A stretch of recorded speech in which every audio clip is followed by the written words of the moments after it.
Start करते हैं। हमने सेक्शन 20 तक जो है कवर कर लिया था, है ना। डायरेक्टरेट ऑफ प्रोसिक्यूशन जो है हमने पढ़ लिया था। बहुत आसान आसान सी बातें थी अभी तक, और सारी बातें लगभग हमने, जो भी इंपॉर्टेंट पॉइंट्स थे आपके प्रीलिम्स में क्वेश्चन बनता है वहाँ से, तो मैंने आपको वो बता दिया। Now we are going to deal chapter 3, और मैं बताऊँ चैप्टर 3 बहुत बहुत इंपॉर्टेंट चैप्टर है। क्यों इंपॉर्टेंट है? क्योंकि यहाँ पर आपका मेंस का क्वेश्चन ही बनता है। अच्छा, एक्स्ट्रा कुछ नहीं लिखना होता है। आप समझो कि बहुत सारी चीज़ें एक्स्ट्रा लिखने के लिए हैं, कुछ नहीं। अगर मेंस में क्वेश्चन बनेगा तो आपको शॉर्ट नोट आता है चैप्टर 3 से, पावर्स ऑफ मैजिस्ट्रेट या पावर्स ऑफ कोर्ट के ऊपर लिखने को। और आप अगर लास्ट 2 साल के पेपर उठा करके देखो एमपी सिविल जज के, चाहे वो आप 2021 वाला पेपर उठा करके देखो या 19 फेज 2 का पेपर उठा करके देखो, दोनों ही पेपर में सेम क्वेश्चन आया है कि पावर्स बताओ, मैजिस्ट्रेट के पावर्स क्या क्या है। ठीक है, अब देखो पावर्स का मतलब क्या होता है भाई। आप क्रिमिनल ट्रायल में क्या करते हो? व्यक्ति को सजा देते हो, तो कितनी सजा दे सकते हो वही पावर होगी। What punishment a court can inflict on the accused, on the offender, यही उसकी पावर होती है ना। इसी को जो है हमें पढ़ना है, इसी को समझना है। तो chapter 3 is very very important, I must say. आपका प्रीलिम्स में भी बहुत इंपॉर्टेंट है और मेंस में तो इंपॉर्टेंट है, ये मैंने बताया आपको 2 बार लगातार क्वेश्चन आया है। प्रीलिम्स में बहुत क्वेश्चन बनते हैं, अलग अलग तरीके से क्वेश्चन पूछा जाता है। किस तरीके से पूछा जाता है that we will discuss when we will get into the sections and the provisions.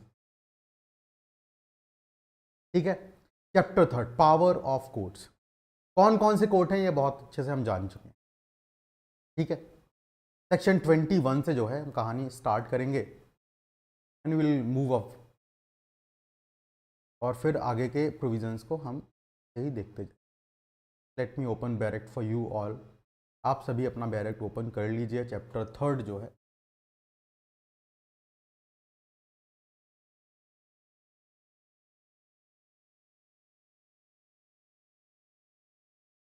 Chapter 3 power of court.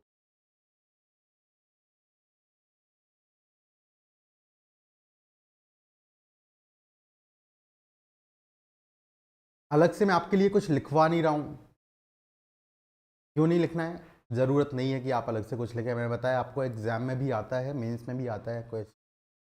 तो आप जितना हो सके, मैं बहुत बार पहले रिपीट कर चुका हूँ, again I am repeating this thing, if it is a criminal law paper, आप क्रिमिनल लॉ पेपर में एमपी सिविल जज की स्पेसिफिकली में बात करूँ तो पेपर 3 होता है। 3 पेपर के अंदर आप जितना नियरली पॉसिबल हो सके यू यूज दी वर्ड्स, मैं ये नहीं बोल रहा हूँ language, but at least the words which are there, आप उन्हीं वर्ड्स को यूज करते हुए आपके आंसर्स को लिखेंगे और सेम आप प्रोविजंस को लिख करके आएंगे, you will get good marks. इसलिए मैं नहीं बोल रहा हूँ आपको कि आप लिख लीजिए, मैं कुछ डिक्टेट कर देता हूँ। I will be dictating things. जब हम इन्वेस्टिगेशन की स्टेज पर पहुँचेंगे वहाँ पर बहुत सारी चीज़ें जो है हमें लिखनी पड़ेंगी, समझनी पड़ेंगी, जाननी पड़ेगी। मैक्सिमम क्वेश्चन वहीं से बनता है। बट अगर मैं बात करूं प्रीलिम्स की, तो हर एक प्रोविज़न, लगभग लगभग सारे प्रोविजंस जो हैं बीएनएसएस के, दे आर इंपॉर्टेंट। ठीक है, now we are going to discuss section 21 power of courts. और जो फर्स्ट सेक्शन है वो है courts by which offences are triable. Offences को कौन से कोर्ट ट्राई करेंगे, कौन ट्रायल करेगा, उनके नाम बताए गए हैं। अभी तो हमने क्लासिफिकेशन ऑफ कोर्ट देखा, ध्यान से सुनना जरा। जब हमने सेक्शन 6 देखा तो वहां पर क्लासिफिकेशन ऑफ कोर्ट था, अलग अलग तरीके के कोर्ट वहां पर दिए गए थे। उसमें एग्जीक्यूटिव मैजिस्ट्रेट का भी एक कोर्ट था, there was court of executive magistrate also. लेकिन क्या वो ट्रायल करते हैं? The answer is no, they do not try any offence. Try कौन करेगा, ट्रायल कौन करेगा? ट्रायल मतलब क्या? जहां पर एक डेफिनेटिव जजमेंट दिया जाए कि एक व्यक्ति ने ऑफेंस किया है या नहीं किया है, और उस पर उसको एक पनिशमेंट दिया जाए। पहले तो गिल्ट और नॉट गिल्टी, गिल्टी और नॉट गिल्टी के ऊपर एक वर्डिक्ट आना है, then there will be punishment. Acquittal होगा या कन्विक्शन होगा। ठीक है, तो इसको हम ट्रायल बोलते हैं। ट्रायल करेगा कौन? तो बोला गया एनी ऑफेंसेस अंडर भारतीय न्याय संहिता। अगर भारतीय न्याय संहिता की बात करी जाए तो हाई कोर्ट ट्रायल कर सकता है, कोर्ट ऑफ सेशन ट्रायल कर सकता है, और साथ ही साथ कोई other court, any other court which is there described in first schedule. आप जब फर्स्ट शेड्यूल में देखेंगे तो you will find different columns. मैंने आपको जब बेलेबल बताया, कॉग्निजेबल बताया, I have taken you to the first schedule, और फर्स्ट शेड्यूल में मैंने दिखाया आपको कॉलम नंबर 5, कॉलम नंबर 6। तो वहीं पर जस्ट जो लास्ट कॉलम है हमारा, वहां पर लिखा हुआ है कि कौन सा कोर्ट ट्राई करेगा। अच्छा, वहां पर कोर्ट ऑफ सेशन भी लिखा हुआ है बहुत जगह, लेकिन कोर्ट ऑफ सेशन ऑलरेडी यहां पर आ गया है, हाई कोर्ट ऑलरेडी यहां पर आ गया है। तो एनी अदर कोर्ट का मतलब निकल करके आता है magistrate court. Any other court का मतलब क्या निकल करके आता है? Magistrate court. तो जो भी ऑफेंसेस भारतीय न्याय संहिता की आप बात करेंगे, वो सारे के सारे ट्रायल किसके द्वारा किए जाएंगे? या तो हाई कोर्ट के द्वारा, या सेशन कोर्ट के द्वारा, या और दूसरा कोर्ट जो कि फर्स्ट शेड्यूल में बताया गया है। We will have a look on the first schedule, but let us just first complete this section. एक बार इस सेक्शन को पढ़ लेते हैं, क्योंकि इस सेक्शन से हमें 2-3 बातें और निकल करके आएंगी जो कि हमें शेड्यूल को देखने पर ही पता लगेंगी। तो शेड्यूल पर हम चलेंगे, देखेंगे इस शेड्यूल में कहाँ लिखा हुआ है, कैसे लिखा हुआ है। तो हाई कोर्ट हो गया, कोर्ट ऑफ सेशन हो गया, एनी अदर कोर्ट हो गया, जो कि कहाँ बताया गया है? फर्स्ट शेड्यूल के अंदर बताया गया है। सारे ऑफेंसेस की लिस्ट लिखी है, सामने लिखा होता है कि भाई कितनी इसके अंदर सजा है, फिर ये भी लिखा हुआ है कि सेक्शन नंबर लिखा है, फिर उसके बाद में ऑफेंस का नाम लिखा हुआ है, फिर कॉग्निजेबल, बेलेबल, और किस कोर्ट के द्वारा ये उसका ट्रायल होना है वो लिखा हुआ है। अगर ये वुमेन से रिलेटेड ऑफेंसेस हैं, मान लो कौन कौन से ऑफेंसेस? 64 रेप, 65, 67, 70, 67, 68, 69 एंड 70 एंड 71 तक। तो 64 से लगा करके 71 तक different offences are there. It might relate to gang rape, it might relate to sexual harassment in the custody which does not amount to rape. So different offenses are given from section 64 to 71 of BNS, भारतीय न्याय संहिता के 64 से लगा करके 71 तक जो offences हैं वो कौन से हैं? Women related offences. तो इनका ट्रायल बोला गया कि जितना हो सके as far as practicable, practicable, अगर संभव है तो किसके द्वारा किया जाए? Court presided over by a women.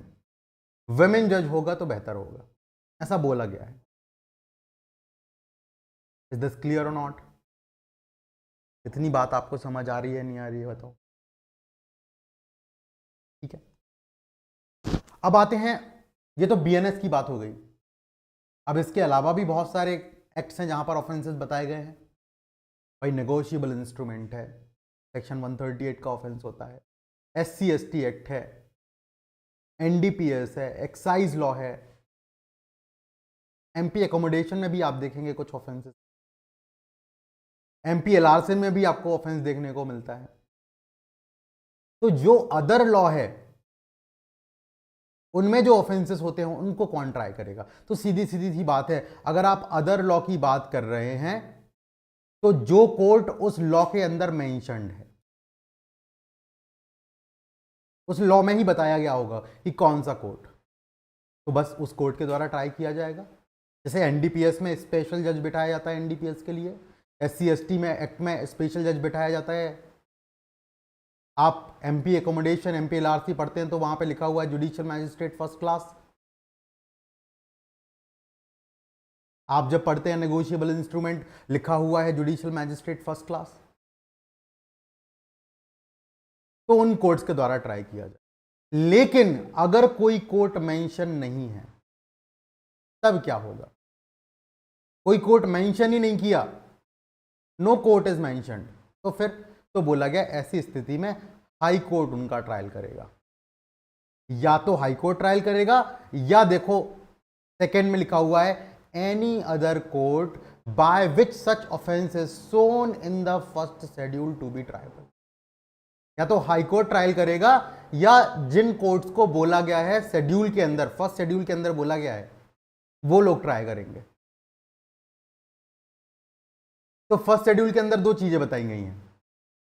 First schedule के अंदर पहले यह बात बताई गई है कि बीएनएस में जो ऑफेंसेस हैं वो कौन ट्राई करेगा, और साथ ही साथ फर्स्ट शेड्यूल में यह भी बताया गया है कि अगर कोई ऑफेंस ऐसा है जो कि दूसरे लॉ के अंतर्गत हो रहा है, बीएनएस में नहीं हो रहा है, कहां हो रहा है, दूसरे लॉ के अंतर्गत वो ऑफेंस हो रहा है, और उस लॉ में, रिस्पेक्टिव लॉ में कोई पनिशमेंट नहीं दिया गया, सॉरी पनिशमेंट नहीं, कोई अथॉरिटी नहीं दी है, कोई कोर्ट नहीं दिया है जिस कोर्ट के द्वारा वो ट्रायल किया जाना चाहिए, तो फिर हम फर्स्ट शेड्यूल को देखेंगे। फर्स्ट शेड्यूल में लिखा हुआ है कि कौन ट्रायल करेगा। तो अब हम चलते हैं फर्स्ट शेड्यूल के ऊपर और देखते हैं फर्स्ट शेड्यूल में कहां कैसे लिखा हुआ है। देखिएगा जरा, दिख रहा है सभी को? सेक्शन 352 बीएनएस का section 352, insult intended to provoke breach, imprisonment दिया है भाई, पनिशमेंट भी दिया है। इसके बाद नॉन कॉग्निजेबल होता है, नॉन कॉग्निजेबल होता है, बेलेबल होता है, और ट्राई किया जाएगा किसी भी मैजिस्ट्रेट के द्वारा। एनी मैजिस्ट्रेट लिखा हुआ है, एनी मैजिस्ट्रेट। तो पता लग गया कि कौन ट्राई करेगा। काफी जगह लिखा होगा जुडिशियल मैजिस्ट्रेट फर्स्ट क्लास। देखो 347 का सबसेक्शन 2 देखेंगे, काउंटर फीटिंग ऑफ प्रॉपर्टी, वहां पे लिखा हुआ है देखो मैजिस्ट्रेट ऑफ फर्स्ट क्लास। आ रही है बात समझते हैं? कॉलम नंबर 6 में ये बात आपको दिख रही है, नहीं दिख रही है? इतना आप देख के समझ पा रहे हैं कि क्या लिखा था सबसेक्शन 1 के अंदर? Are you able to comprehend it? बिल्कुल। चलो, ये बात आपको समझ में आई, तो अब हम आते हैं सब सेक्शन 2 पर। सब सेक्शन 2 बात करता है बीएनएस की ना होकर के एनी अदर लॉ की। दूसरे लॉ में बोला गया कि या तो उस लॉ ने खुद बता के रखा होगा कि कौन सा मैजिस्ट्रेट है, कौन सा कोर्ट है जिसको कॉम्पिटेंसी है ऐसे ऑफेंसेस को ट्राई करने की, तो भाई वो वाला कोर्ट ट्राई करे, कोई दिक्कत नहीं है। लेकिन जहां पर नहीं लिखा है, it is not written which court is empowered to try such cases, तब फिर क्या हो? तो बोला गया ऐसे में फर्स्ट शेड्यूल में ही आप सबसे लास्ट में देखेंगे, सेक्शन 357 के बाद आएगा वो। देखो second category, classification of offences against other laws. Other laws में कब आएगा, ये इंपॉर्टेंट है, ध्यान रखना। अदर लॉज में बात तब आती है जब उस लॉ के अंदर, जिस लॉ की आप बात कर रहे हैं, उस लॉ के अंदर कोई बात ना बताई गई हो कि किस मैजिस्ट्रेट के द्वारा, किस कोर्ट के द्वारा वो ऑफेंस ट्रायबल है। ये वहां नहीं लिखा है, तब जाकर के आप शेड्यूल 2 पर, शेड्यूल पर आते हैं, शेड्यूल 1 पर आते हैं, सेकंड क्लासिफिकेशन पर आते हैं। अदरवाइज वो लॉ से ही डील होगा। इसमें देखो 3 कोर्ट्स बताए गए हैं। पहला बताया गया है कोर्ट ऑफ सेशन, फिर बताया गया है मैजिस्ट्रेट ऑफ फर्स्ट क्लास, और फिर बताया गया है any magistrate. Magistrate of first class, any magistrate. तो भाई जो 7 साल से ऊपर के अपराध हैं, जिनमें सजा कितनी होती है, जिनमें ऑफेंस में पनिशमेंट लिखा हुआ है 7 साल से ज्यादा, कितना? 7 साल से ज्यादा, 7 साल नहीं, 7 साल से ज्यादा, तो वो ऑफेंस कॉग्निजेबल होते हैं, नॉन बेलेबल होते हैं। मैं बता रहा हूं आपको, क्वेश्चन बनता है यहां पर। आप लास्ट जो पेपर हुआ है उसका प्रीलिम्स का पेपर उठाइएगा, आपको इस शेड्यूल के इसी पार्ट से, बिल्कुल सेम पार्ट से क्वेश्चन मिल जाएगा प्रीलिम्स के अंदर। तो जो 7 साल से ऊपर के ऑफेंसेस होते हैं वो कॉग्निजेबल होते हैं दूसरे लॉ के अंदर, कॉग्निजेबल होते हैं, नॉन बेलेबल होते हैं, और कोर्ट ऑफ सेशन के द्वारा ट्रायबल होते हैं। जो 3 साल से ऊपर के होते हैं, 3 साल से ऊपर के, 3 साल से ऊपर के, ध्यान से समझिएगा। 7 साल में मैंने 7 साल इंक्लूड नहीं किया था, ऐसे लिख देता हूं मैं यहां पर। चलिए लिख ही लेते हैं इसको। मैंने बोला 7 साल से ऊपर वाले, तो पनिशमेंट कितना है? Punishment is greater than 7 years. तो ये कौन हो गए? कॉग्निजेबल हो गए, नॉन बेलेबल हो गए, और कोर्ट ऑफ सेशन के द्वारा इनका ट्रायल होगा। अब अगर पनिशमेंट जो है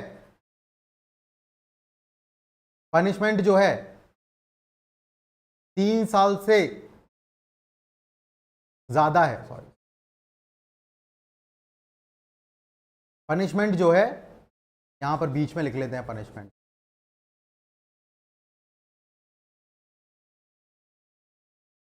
तीन साल से ज्यादा का पनिशमेंट है या इक्वल पनिशमेंट है? इस सिंबल का आप मतलब समझते हैं? नहीं समझते हो तो मुझे बता दीजिएगा। इक्वल या फिर उससे ज्यादा? इक्वल है, 3 साल भी है, या उससे ज्यादा है पनिशमेंट, या तो फिर 7 साल के बराबर है या उससे कम है। सॉरी, ये इसको उल्टा करना पड़ेगा।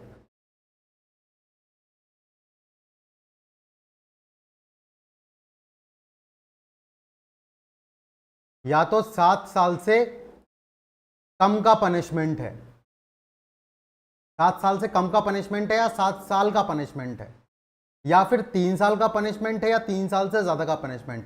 3 या 3 से ज्यादा, 7 या 7 से कम अगर पनिशमेंट होगा तो वो ट्रायल होगा आपका जेएमएफसी का। जेएमएफसी उसको ट्राई करेगा। कौन ट्रायल करेगा उसका? जेएमएफसी उसका ट्रायल करेगा, और वो ऑफेंस कॉग्निजेबल नॉन बेलेबल होगा। Cognizable non bailable. अब मुझे बताने की जरूरत नहीं है कॉग्निजेबल नॉन बेलेबल का मतलब क्या है। That I have told you in detail in the very second class.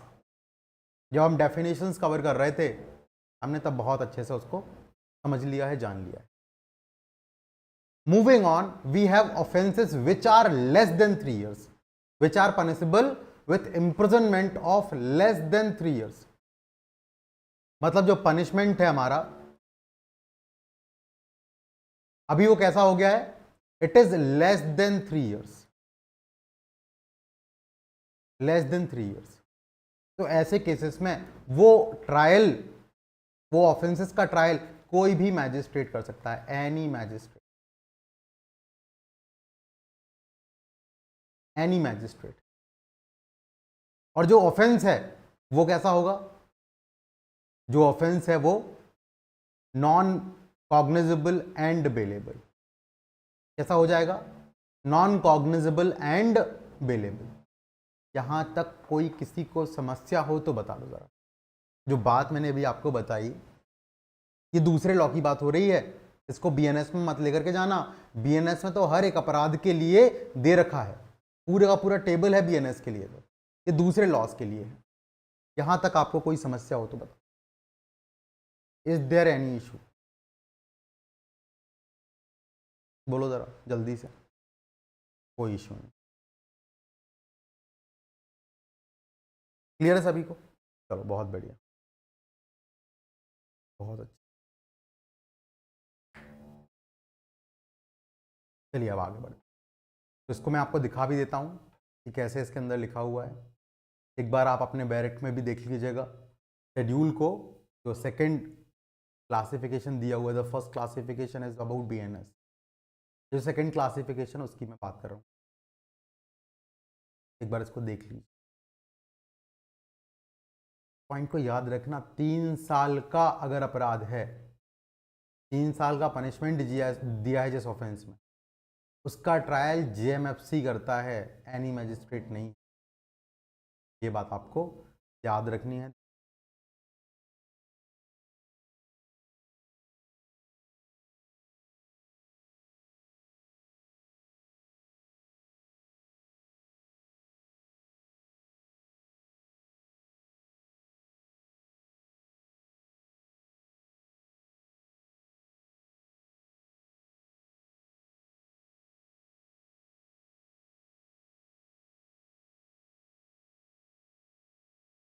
चलो आगे बढ़ते हैं हम। नेक्स्ट इज सेक्शन 22, 23, 23 बहुत आसान है। देखो, जो सेशन जज होता है, कौन होता है? सेशन जज। वो किसके बराबर होता है? Is equivalent to additional session जज। जो एडिशनल सेशन जज होता है, सेशन जज होता है, उनकी पावर सेम ही होती है। शुरुआत में हम देख चुके हैं when we were studying section 8, they have similar powers. कोई सबॉर्डिनेट नहीं है किसी का। एडिशनल सेशन जज is not subordinate to session जज। एडमिनिस्ट्रेटिव टर्म्स में हो सकता है, but in terms of power he is not subordinate. तो हमें पावर्स देखनी है। देखो, इनके द्वारा ट्रायल किया जा रहा है, किनके द्वारा ट्रायल किया जा रहा है? इन कोर्ट्स के द्वारा, जो कोर्ट्स बताए गए। तो हमें यह भी जानना पड़ेगा कौन कितनी सजा दे सकता है, पावर्स जाननी है हमें। तो सेक्शन 22 और 23 जो है वो डील इसी के साथ करता है। सेक्शन 2 डील 22 बता रहा हूं। Section 22 deals with two high court and sessions जज एंड एडिशनल सेशन जज। इनकी क्या पावर्स होती हैं? तो बोला गया एनी पनिशमेंट दे कैन, कोई भी पनिशमेंट इन्फ्लिक्ट कर सकता है। कौन? High court. हाई कोर्ट चाहे तो कोई सा भी पनिशमेंट जो है इन्फ्लिक्ट कर सकता है। Any punishment it can inflict. Session जज, एडिशनल सेशन जज, ये भी कोई भी पनिशमेंट इन्फ्लिक्ट कर सकते हैं। Any punishment they can inflict, any punishment. ये भी कोई सा भी पनिशमेंट इन्फ्लिक्ट कर सकते हैं। बस शर्त यह है कि जब भी सेशन जज या एडिशनल सेशन जज, क्या बोल रहा हूं मैं? जब भी सेशन जज या एडिशनल सेशन जज डेथ सेंटेंस इंपोज करेंगे। कौन सा sentence? Death sentence. Section 4 of BNS, जो बीएनएस का सेक्शन 4 है, वहां पर बताए गए हैं different types of punishment. Death, life imprisonment, simple imprisonment, rigorous imprisonment, forfeiture of property, fine, and एक नया जोड़ा गया है कम्युनिटी सर्विसेज।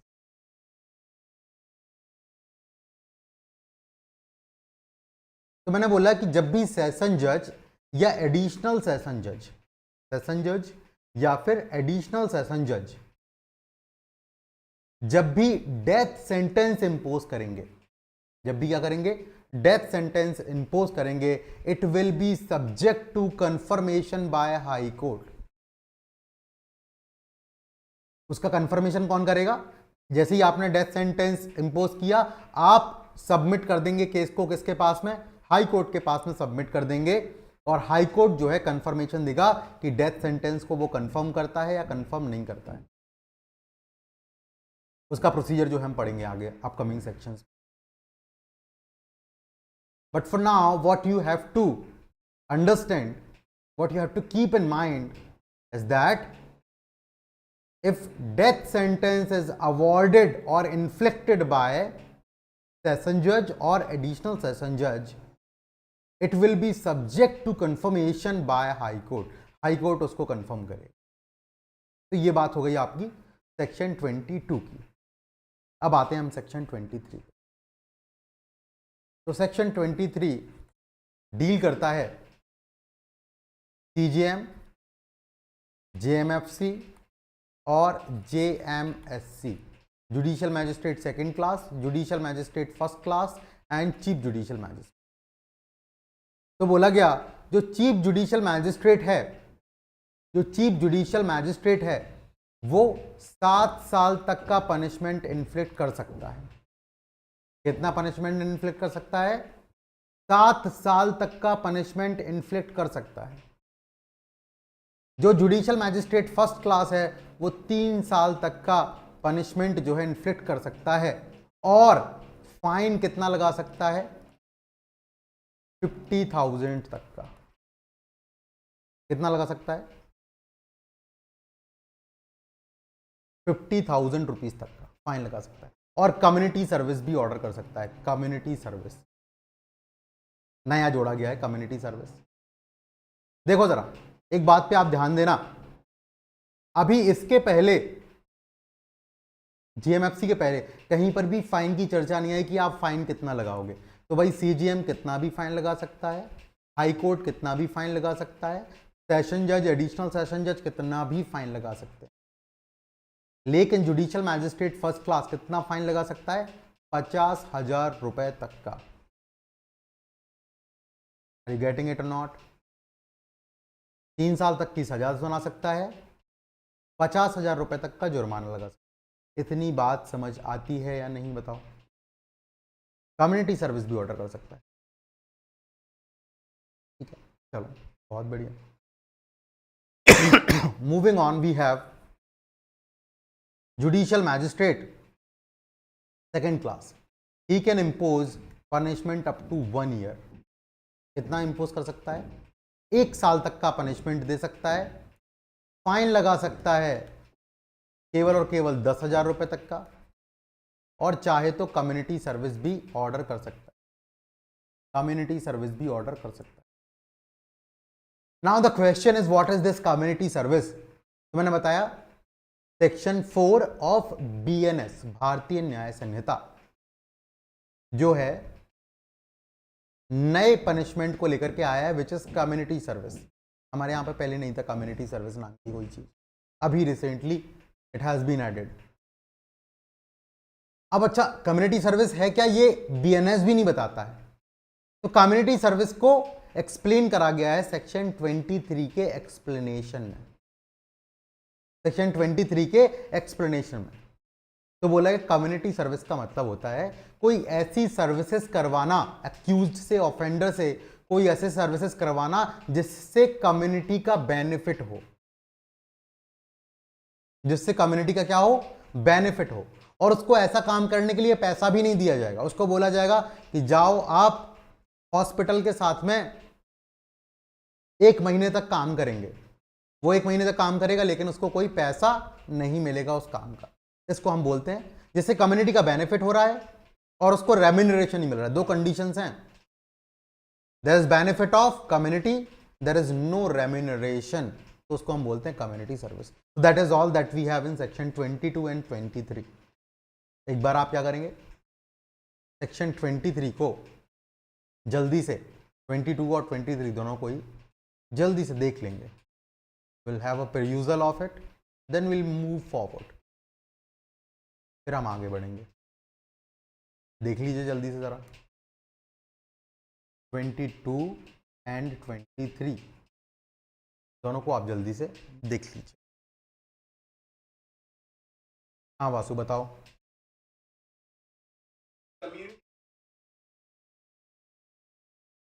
ऐसा कुछ है नहीं है, वहां पर तो लिखा हुआ है ना, any short of punishment they can impose, है ना।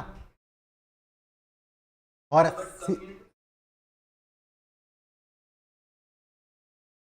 तो वहां पर तो फाइन की चर्चा भी तो नहीं करी है, तो क्या इसका मतलब वो फाइन इम्पोज नहीं कर सकते हैं?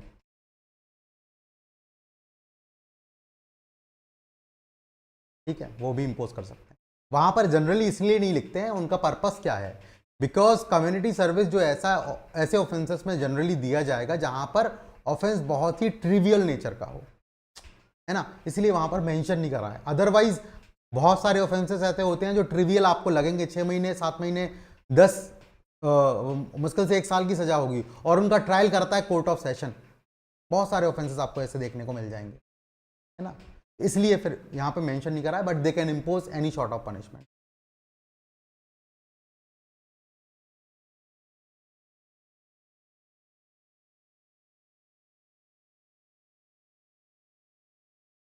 पढ़ लो जल्दी से इसको, 22 23।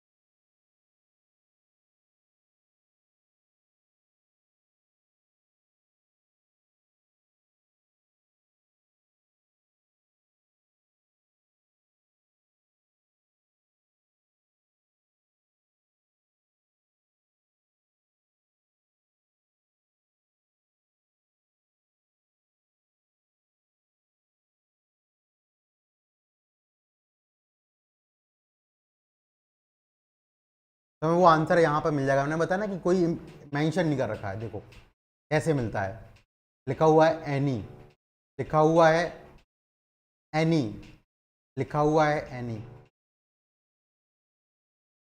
लिखा हुआ है नहीं लिखा हुआ है, तीनों जगह।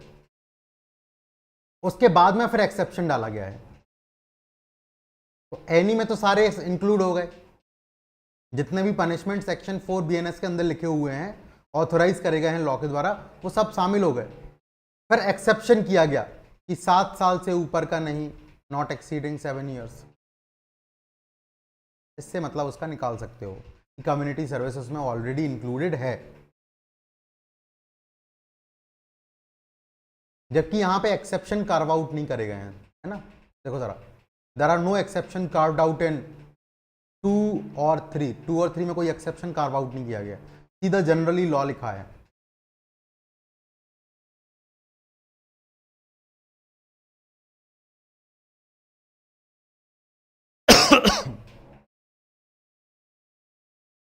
हो गया हो तो बताना जरा, चलेंगे आगे।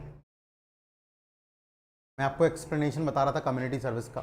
shall mean work which court may order a convict to perform as a form of punishment that benefits the community, for which he shall not be entitled to any remuneration.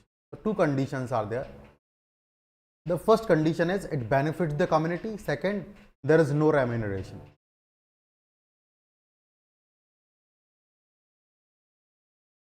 आपको ये फैन की आवाज़ ज़्यादा तो नहीं आ रही है ना? बता दो कोई भी जल्दी से। नहीं आ रही है, चलो बहुत बढ़िया, क्योंकि आवाज़ बहुत कर रहा है। चलो आगे बढ़ते हैं, सेक्शन 24 देखते हैं। वेरी वेरी इंपॉर्टेंट, बहुत क्वेश्चंस बनते हैं 24 25 से, और कंफ्यूजिंग लगता है नहीं, मैं बताऊं। Something which is written clearly, how it can be unclear, how it can be confusing, it cannot. There's only need of proper understanding, and we will try to understand it properly. ठीक है, 24 देख, section 24 देखिए जरा। Sentence of imprisonment in default of fine, in default of fine, कि आपके ऊपर fine लगाया गया, आपने फाइन नहीं चुकाया, तो फिर आपको कितनी सजा होगी।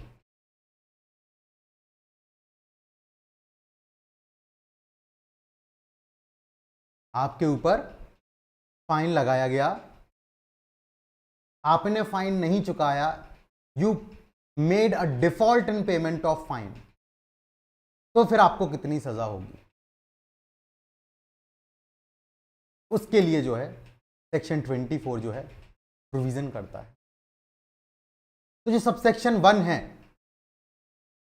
केवल शुरुआत का जो पैराग्राफ 1 है प्रोवाइजो के पहले का, वो जनरली केवल मैजिस्ट्रेट को पावर दे रहा है।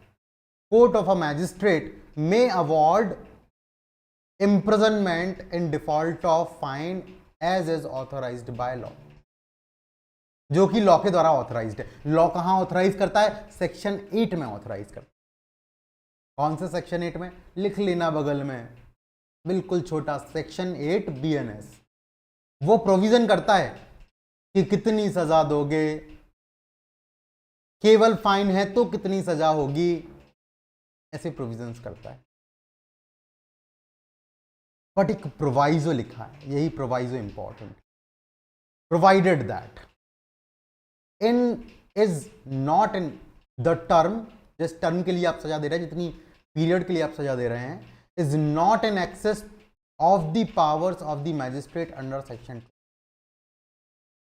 आपको जो पावर दी गई है 23 के अंदर, ध्यान से सुनिएगा जरा, आप फाइन के लिए सजा तो दे सकते हैं, लेकिन कितनी सजा दे सकते हैं? उतनी ही सजा दे सकते हैं जितनी आपके पास सेक्शन 23 में पावर है। जैसे JMFC की पावर कितनी है? 3 साल तक, तो 3 साल से ऊपर की सजा नहीं दे सकते हो। JMSC सेकंड क्लास के पास पावर है 1 साल तक की सजा देने की, तो आप अगर इन डिफॉल्ट ऑफ फाइन भी सजा सुना रहे हो, वो भी 1 साल से ज्यादा की नहीं होनी चाहिए।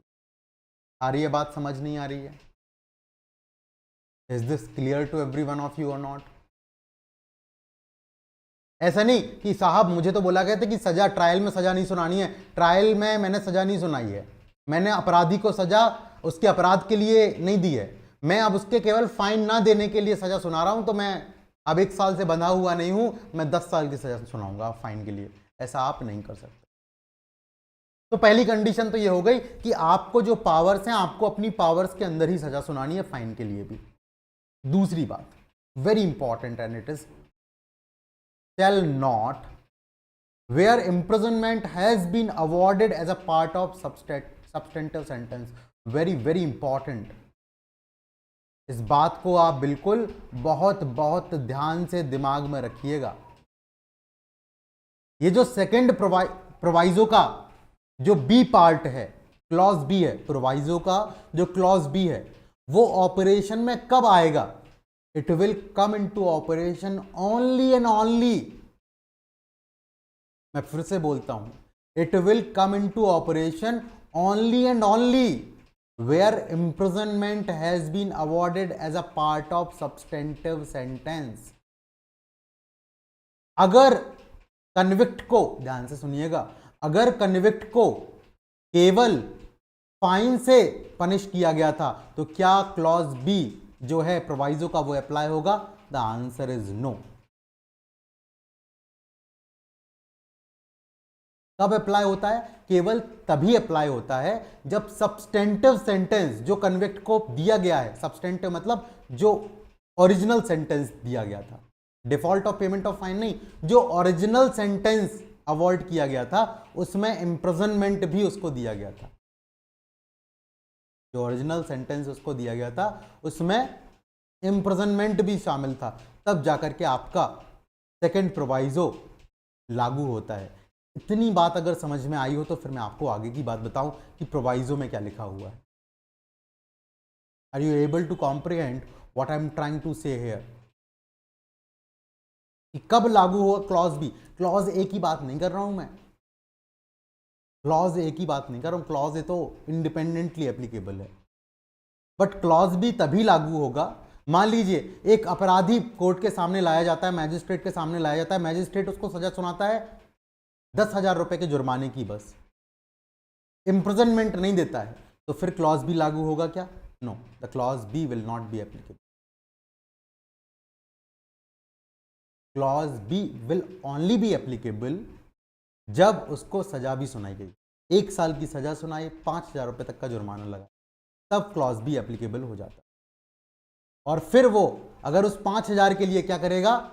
डिफॉल्ट करेगा, तो आपको ए को भी पढ़ना है और बी को भी पढ़ना है, और साथ ही साथ सेक्शन 8 ऑफ बीएनएस को भी पढ़ना है, और सबका एक हार्मोनियस कंस्ट्रक्शन निकालना है। यहां तक आपको बात समझ में आई? जो बातें मैंने अभी आपको बोली, उतनी बातें क्या आपको समझ में आई? आई है तो फिर मैं बताऊं इसमें बी में लिखा क्या हुआ है, कब एप्लीकेबल होता है। पहले तो मैं आपको ये समझाना चाहता हूं। कोई डाउट? अरे सबको डाउट है लगता,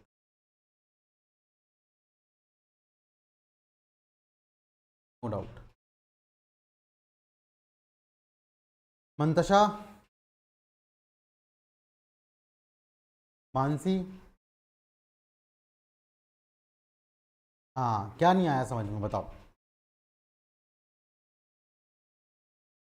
बाउंस हो गया? अरे चलो, तो उस पर फिर से आएंगे हम अभी, but let us first read what is there in B. Clause B में लिखा क्या हुआ है, फिर एक बार पूरे को मैं बताऊंगा, आपको समझ में आ जाएगा। उसके बाद भी समझ में नहीं आया तो फिर से मेरे से पूछ लीजिए, ठीक है, बताइए कि समझ में नहीं आया, ऐसा बताना। लेकिन पहले बी को देखते हैं। तो मैंने बोला कि जहां पर जो ओरिजिनल पनिशमेंट, देखो 2 पनिशमेंट दिए जा रहे हैं। सेक्शन 24 कब आता है? आपको फाइन भरने के लिए बोला जाता कोर्ट के द्वारा और आपने फाइन नहीं भरा, तो फाइन ना भरने पर आपको अब सजा सुना रहे हैं। और सजा कैसी? इम्प्रिजनमेंट की सजा कब सुना रहे हैं? जब आपने फाइन नहीं भरा है। You have made a default in payment of fine. Then section 24 comes into play. तो बोलता है ऐसे केसेस में जो मैजिस्ट्रेट होगा वो इम्प्रिजनमेंट की सजा सुना सकता है। अब कितनी इम्प्रिजनमेंट की सजा सुनाई जाएगी? तो बोला गया सबसे पहली बात तो वो उतना इम्प्रिजनमेंट देगा जितना कि लॉ के द्वारा ऑथोराइज्ड होगा। पहली बात ये कहां से निकल करके आई? सबसेक्शन 1 के फर्स्ट पार्ट से, पैराग्राफ 1 से ही निकल करके आई है। प्रोवाइजो पे अभी हम पहुंचे भी नहीं है। तो भाई कितनी सजा होती है? लॉ कितना सजा बताता है? तो लॉ में सजा लिखी हुई है सेक्शन 8 BNS के अंदर। बिल्कुल इनिशियल से बता रहा हूं मैं आप सभी के लिए, रिपीट कर रहा हूं।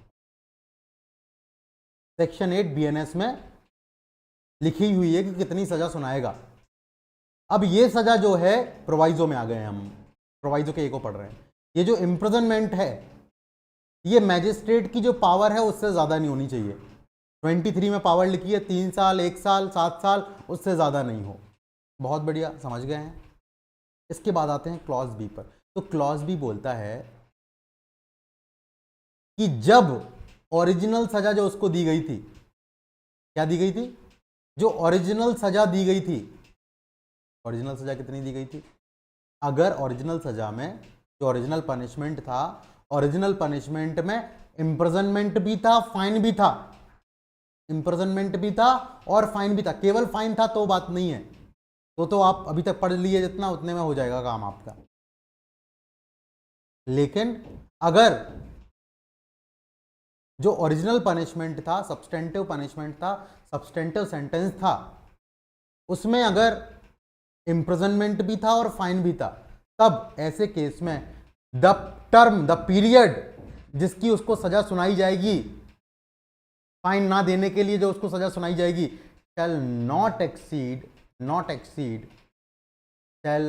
exceed 1/4 of the term of imprisonment which magistrate is competent to inflict as a punishment for the offense otherwise than as imprisonment in default of payment of fine। जो सब्सटेंटिव ऑफेंस है उसकी जो सजा है, उसमें जो वो सजा सुना सकता था, उस सजा का 1/4 जो है सजा सुनाई जा सकती है। उससे ज्यादा, उससे कम हो सकती है बिल्कुल। अब जैसे मैं आपको लेके चलता हूं एग्जाम्पल पे। Now we will have 2-3 examples जिनसे आपको ये बहुत अच्छे से समझ में आ जाएगा। फॉर एग्जाम्पल, फर्स्ट एग्जाम्पल ले रहे हैं हम। फर्स्ट एग्जाम्पल लिया हमने कि एक कन्विक्ट है, उसको पनिशमेंट सुनाया गया। मान लीजिए उसने थेफ्ट कमिट किया था। क्या कमिट किया था? थेफ्ट कमिट किया था। थेफ्ट कमिट के लिए जेएमएफसी ने उसको सजा सुनाई। जेएमएफसी कितनी सजा सुना सकता है? 3 साल की। उसने सुनाई 2 ईयर्स की। कितनी सुनाई? कितना सुनाया? 2 ईयर्स की सजा सुनाई। 50,000 रुपए तक का जुर्माना लगा सकता है, उसने जुर्माना लगाया 10,000 रुपए का। It should not be excessive, पढ़ेंगे हम जब सेक्शन 8 में पढ़ते हैं। Can be unlimited but should not be excessive. जहां पर लिमिट नहीं दी, जहां लिमिट भी दी है फिर भी 10,000 रुपए, आप उससे ज़्यादा नहीं होना चाहिए, उससे कम तो हो सकता है। अच्छा 10,000 रुपये वहाँ पर मेरे समझ से दे भी रखा होगा, लेकिन शायद थेफ्ट के लिए नहीं दे रखा है कोई फाइन। तो 10,000 रुपये तक का मान लीजिए आपको क्या दिया, फाइन लगाया। अब भाई ये फाइन को क्या करना पड़ता है? आपको जमा करना पड़ता है। कोई मुझे बता सकता है कितने टाइम के अंदर ये जमा करना पड़ता है? कोई भी? स्वाति, आपने तो बीएनएस पढ़ा है, अभी दिसंबर में हम बीएनएस पढ़ के आए हैं, आप बता सकते हैं। बताया है क्योंकि मैंने। वासु,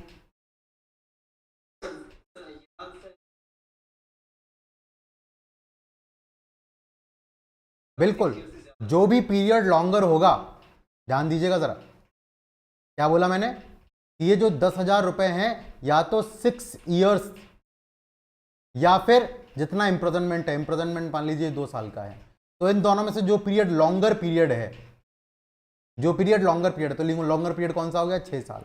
तो 6 साल तक इसको रिकवर किया जा सकता है। अगर ये सजा मान लीजिए 10 साल की होती तो कितना टाइम हो जाता फिर? 10 साल तक। आ रही है बात समझ की नहीं आ रही है? तब तक आप रिकवर कर सकते हैं, but it is relevant for now, ये हमारे लिए रेलेवेंट नहीं है ज़्यादा। तो बीएनएस की चर्चा आई तो मैंने आपको बता दिया, ठीक है।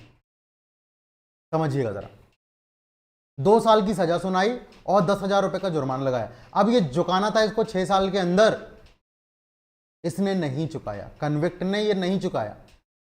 तो कन्विक्ट ने क्या कर दिया? He has made default in payment of fine.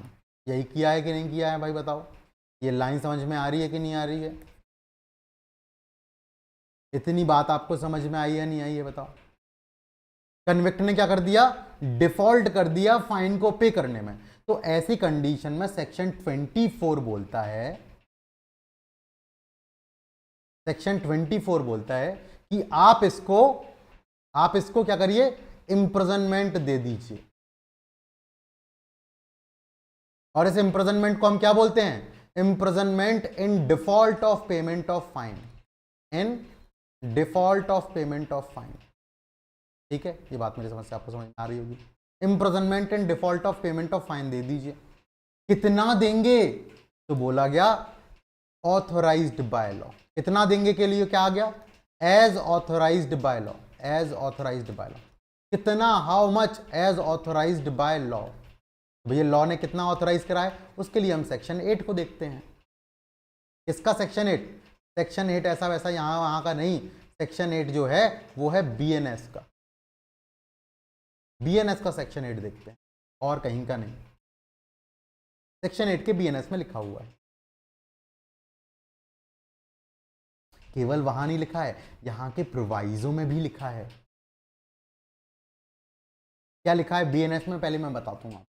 तो बोलता है जितनी सजा, ध्यान से सुनिएगा जरा, जितनी सजा उस अपराध के लिए दी जा सकती थी उसका 1/4 आप imprisonment and default of fine they सकते हैं। अगर सजा 2 साल दी जा सकती थी, ध्यान से सुनिएगा जरा, अगर सजा 2 साल दी जा सकती थी तो उसका 1/4 कितना हो गया? 6 मंथ। हो गया 6 मंथ की नहीं हुआ? 1/4 6 मंथ हुआ। तो बोला गया imprisonment in default of fine shell not exceed 6 month. 6 महीने से ज्यादा नहीं होगा। इतनी बात समझ आई नहीं आई बताओ? लेकिन प्रोवाइजो बी बोलता है, प्रोवाइजो का जो क्लॉज बी है वो ये बोलता है कि ये सजा तभी दी जा सकती है, 1/4 तभी दी जा सकती है जब सब्सटेंटिव ऑफेंस, जब सब्सटेंटिव पनिशमेंट, ध्यान देना जरा, सब्सटेंटिव, ये जो सब्सटेंटिव सेंटेंस है, सब्सटेंटिव सेंटेंस मतलब ओरिजिनल सेंटेंस, उसमें इम्प्रिजनमेंट किया गया हो। अगर मान लीजिए कन्विक्ट को केवल 10,000 रुपए तक का क्या लगाया जाता? जुर्माना लगाया जाता, तो फिर क्या आप 1/4 सजा सुना सकते थे? The answer is no. अगर हम प्रोवाइजो को पढ़ें तो ये समझ में हमें आता। इज दिस क्लियर और नॉट? और साथ ही साथ क्लॉज ए तो बड़ी आसान बात बोलता है कि ये सजा जो imprisonment and default of fine भी आप लगा रहे हो, ये भी कितने से ज्यादा नहीं होना चाहिए? जो मैजिस्ट्रेट की पावर होती है 1 साल, 3 साल, 7 साल, उससे ज्यादा नहीं होना चाहिए। तो 6 महीने ज्यादा नहीं हो रही है जेएमएफसी के, तो बहुत बढ़िया बात है, अच्छी बात। इतनी बात मेरे समझ से आपको क्लियर हो गई होगी। लेकिन अब क्वेश्चन उठता है कि मान लीजिए केवल फाइन का पनिशमेंट इंपोज किया गया। ध्यान से सुनना, मैं आपको बीएनएस की बात बता रहा हूं और यहीं पर वो बात बता देता हूं कि केवल फाइन इंपोज किया गया और सेंटेंस नहीं डाला गया, कोई इम्प्रिजनमेंट नहीं लगाया गया, सेंटेंस में केवल फाइन है। तो ऐसी स्थिति में क्या होता है? तो ऐसी स्थिति में हमारा जो बीएनएस है वो बोलता है 5,000 तक का फाइन है तो 2 महीने की सजा दे दो, 2 महीने तक की, ऐसा नहीं कि 2 महीने की, 2 महीने से ज्यादा नहीं होनी चाहिए। और 10,000 रुपये तक का जुर्माना है तो 4 महीने तक की सजा सुना सकते हो, और बाकी के सारे केसेस में ज्यादा से ज्यादा सजा आप कितनी दे सकते हो, 1 साल तक की, 1 साल से ज्यादा की सजा नहीं दे सकते। वो कब होता है, जब केवल और केवल फाइन से पनिशेबल ऑफेंस होता है तब। यहां की बात बताता हूं, मैं दोबारा से आपको रिपीट करता हूं। मैंने बोला कि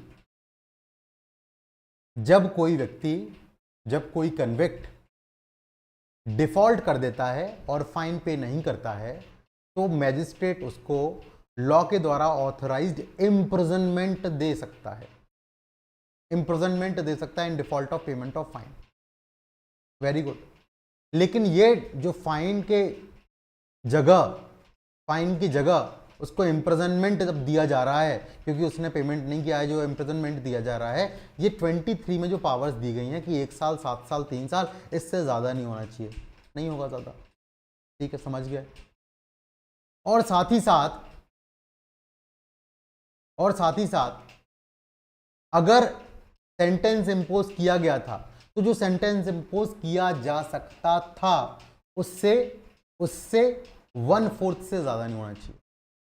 भाई 2 साल का सेंटेंस इंपोज किया जा सकता था, उस ऑफेंस के लिए प्रोवाइडेड है 2 साल का पनिशमेंट, आप 1/4 से ज़्यादा, 6 महीने से ज़्यादा उसको सजा नहीं लेंगे, तो 1/4 आपको याद रखना।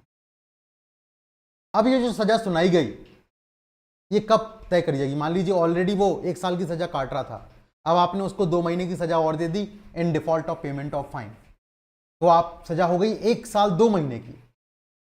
सजा कितनी हो गई? 1 साल 2 महीने की। और जुडिशियल मैजिस्ट्रेट सेकंड क्लास को पावर कितनी है केवल और केवल सजा सुनाने की? 1 साल की। तो ऐसी स्थिति में क्या किया जाए? तो इसी के लिए हमारा सबसेक्शन 2 जो है वो प्ले में आता है। सबसेक्शन 2 बोलता है कि default of payment of fine की वजह से, ध्यान से सुनिएगा जरा, default of payment of fine की वजह से अगर हम पनिशमेंट को मिला दें और वो पनिशमेंट ज्यादा हो जाए, क्योंकि वो कंजिक्यूटिव होगा, वो पनिशमेंट कैसा होगा? कॉन्जिक्यूटिव, कि भाई जब आपका ओरिजिनल सेंटेंस खत्म होगा उसके बाद अब पेमेंट ऑफ डिफॉल्ट के लिए जो आपको पनिशमेंट हुआ है, इंप्रिजनमेंट हुआ है, आप उसको सफर करेंगे, तो वो ज्यादा हो गया, 2 महीने ज्यादा हो गया, तो बोला गया उसको आप 23 के लिए काउंट नहीं करते हैं। वो मैक्सिमम से एक्सीड भी कर जाए तो फर्क नहीं पड़ता है। लिखा हुआ है the imprisonment awarded under this section. इस सेक्शन में कौन सा इम्प्रिजनमेंट अवॉर्ड किया गया है? तो इसको लिख सकते हैं आप, imprisonment awarded in default of payment of fine. लिख लो ऊपर, दिस सेक्शन की जगह लिख लो इम्प्रिजनमेंट अवॉर्डेड अंडर, और अंडर की जगह लिखना, इतने की जगह लिख लो आप, imprisonment awarded in default of payment of fine may be in addition to substantive sentence. Addition में होगा, मतलब पहले 1 साल की सजा थी, 2 महीने default of payment of fine के लिए हो गए, तो 1 साल 2 महीने की सजा पूरी हो गई। पूरी सजा कितनी हो गई? 1 साल 2 महीने की। अब आपको पावर थी केवल और केवल कितने की? 1 साल की। आपने 1 साल 2 महीने की सजा दे दी। 23 में आपको कितनी पावर दी गई थी? केवल 1 साल की। आपने सजा दे दी उसको 1 साल 2 महीने की। तो बोला गया जो ऐसा पनिशमेंट दिया जाता है, जो ऐसा इम्प्रिजनमेंट दिया जाता है which is in default of payment of fine, it may be an addition of the substantive imprisonment for the maximum term awardable by the magistrate under section 2। वो उसके एडिशन में हो सकता है। वहां 1 साल है, 1 साल से ज्यादा हो सकता है, 3 साल है, 3 साल से ज्यादा हो सकता है, उसके एडिशन में हो सकता है। कोई जरूरत की बात नहीं है, वो कोई टेंशन की बात नहीं है कि आप एक्सीड कर रहे हैं। You are not exceeding it because subsection 2 says कि वो एडिशन में माना जाएगा। आर यू गेटिंग इट और नॉट? एग्जाम्पल मैं फिर से दे देता हूं आपके लिए, समझ में अगर नहीं आया। देखिए बड़ा आसान है, जुडिशियल मैजिस्ट्रेट फर्स्ट क्लास है, जुडिशियल मैजिस्ट्रेट फर्स्ट क्लास है, उसने सजा सुनाई 3 साल की। कितनी सजा सुना सकता है बताओ? वो 3 साल की सजा सुना सकता है, और साथ ही साथ जुर्माना लगाया उसने 10,000 का। 10,000 का जुर्माना लगा दिया, 3 साल की सजा सुना दी, और बोलता है कि अगर तुम ये 10,000 रुपये का जुर्माना जमा नहीं करोगे तो आपको 6 महीने की सज़ा और होगी। तो टोटल पनिशमेंट कितना हो गया? 3 ईयर्स एंड 6 मंथ। अब बताओ 23 ने क्या बोला था? 23 ने तो बोला था कि जेएमएफसी 3 साल से आगे की सजा नहीं दे सकता है, जबकि ये सजा दे रहा है 3 साल 6 महीने की। तो बोला गया do not worry about it, section 2 of section 24 says कि it can be in addition to substantive sentence. आ रही है बात समझ में? नहीं आ रही है? अब आ गई होगी। अभी भी नहीं आई है? आया या नहीं? हाँ वासु पूछो।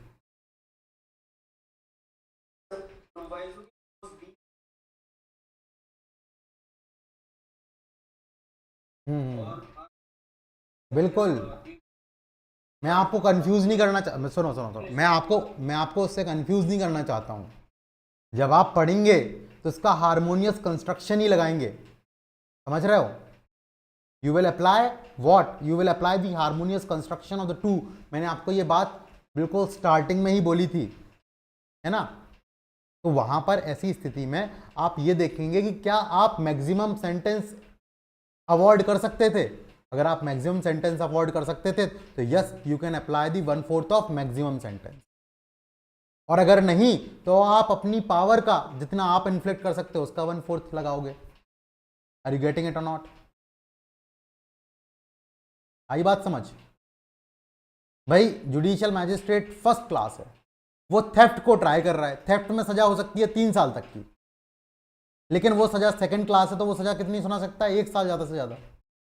तो वो 1 साल सुनाएगा और 1 साल का ही 1/4 वो इंपोज कर सकता है।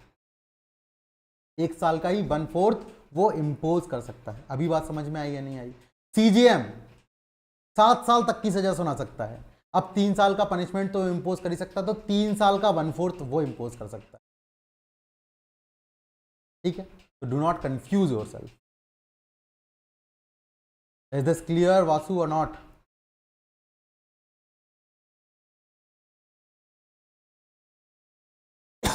कोई डाउट? जल्दी से जल्दी।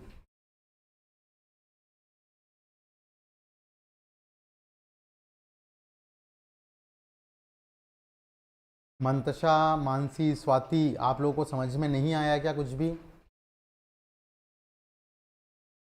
मानसी,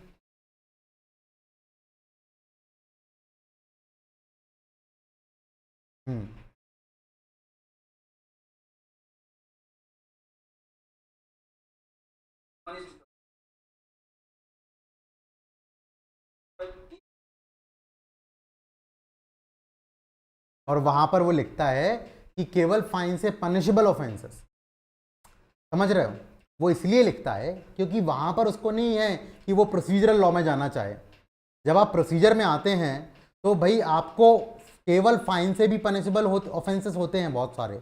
आप आते हैं और बोथ और फाइन, ऐसे ऑफेंसेस भी आप निकल करके लेके आते हो, तो वो वहां पर भी अप्लाई होता है। मैं बताऊं, वो वहां पर भी अप्लाई होता है। Is this clear? वो लिखा हुआ है वहां, वैसे वो लिखा हुआ है कि पनिशेबल विथ फाइन ओनली। तो पनिशेबल विथ फाइन ओनली में वो सेंटेंसेस भी आते हैं जहां पर बोथ लिखा होता है। इंप्रिजनमेंट और फाइन और बोथ लिखा होता है, वो भी उसमें शामिल होते हैं। आईपीसी की क्लास बिल्कुल से भूल गए हो क्या वासु?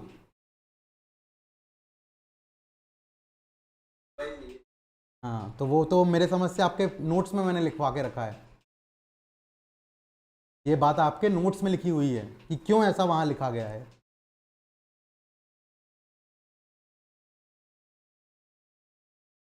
चलो, इतनी बात आपको समझ में आ गई है तो अब हम आगे बढ़ते हैं।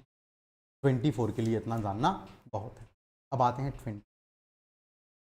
25 is also very important.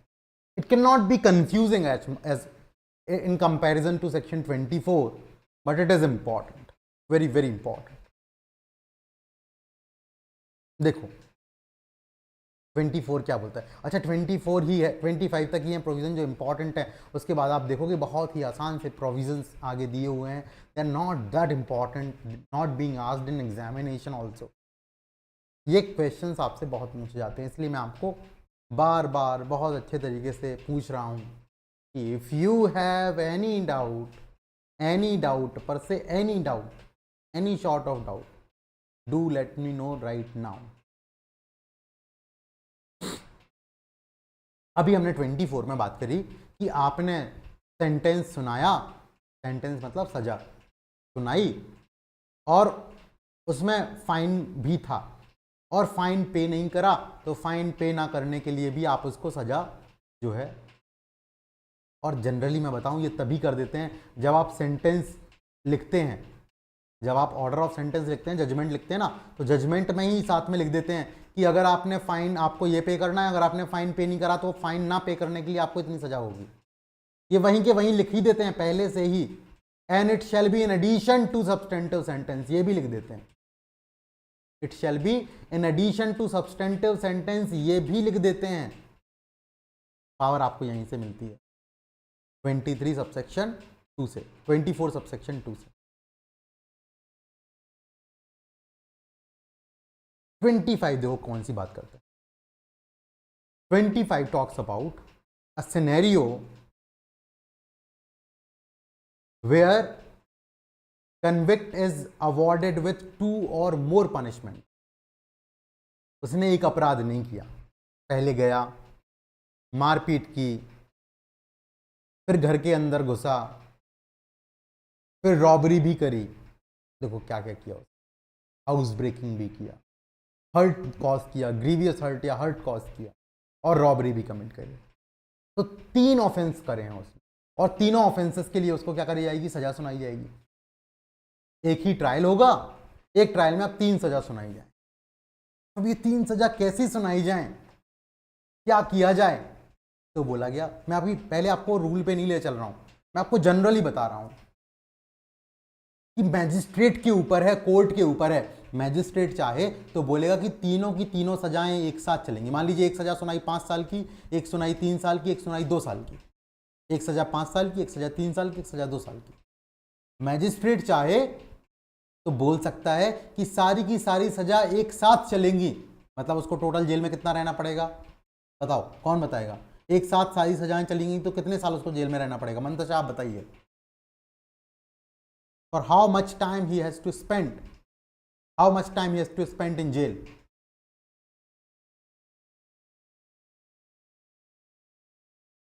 बताओ मंतशा, नींद आ रही है क्या? आ तो रही है धीरे धीरे, बहुत बढ़िया। तुम्हारे कहने से ही 4 बजे क्लास हो रही है कि नहीं हो रही है? हाँ तो गर्मी का असर खत्म करना है, गर्मी में सो नहीं जाना है 4 बजे, 4 से 6 सो गए, बाकी समय नहीं सो रहे हैं हम, 4 से 6 सोएंगे क्लास के समय। बहुत अच्छी लोरी चल रही होती है। अरे फिर कैसे काम चलेगा, कैसे समझ आएगा ये सब? क्या पूछा मैंने वो बता दो। कब? हाँ, जैसे कि एक सजा 5 साल की सुनाई, एक सजा 3 साल की सुनाई, और एक सजा 2 साल की सुनाई, और जज ने बोला कि सारी की सारी सजा एक साथ चलेंगी। अरे मैथमेटिक्स का जनरल क्वेश्चन पूछ रहा हूँ, मैथमेटिक्स का भी नहीं है, तो लॉजिकल क्वेश्चन है। 10 साल क्यों रहना पड़ेगा? 5 साल, बिल्कुल अनीश ने जवाब दिया 5 साल। अरे मैंने बोला 5 साल, 3 साल, 2 साल में सजा सुनाता हूं आपको, और सारी सजाएं एक साथ चलेंगी, कंकरेंटली चलेंगी, तो आप 5 साल में बाहर हो जाओगे ना।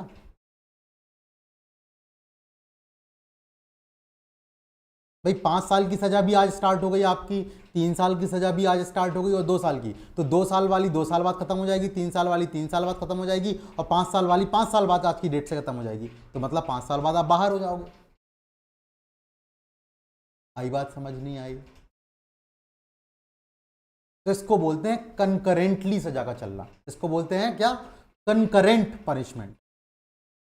सेंटेंसेस का कंकरेंटली रन करना, कंकरेंटली मतलब एक साथ रन करना।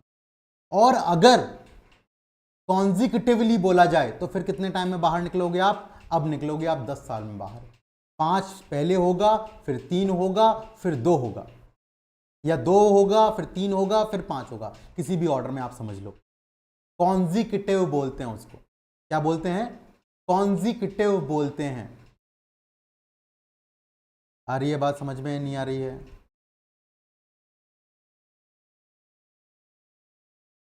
इज दिस क्लियर और नॉट?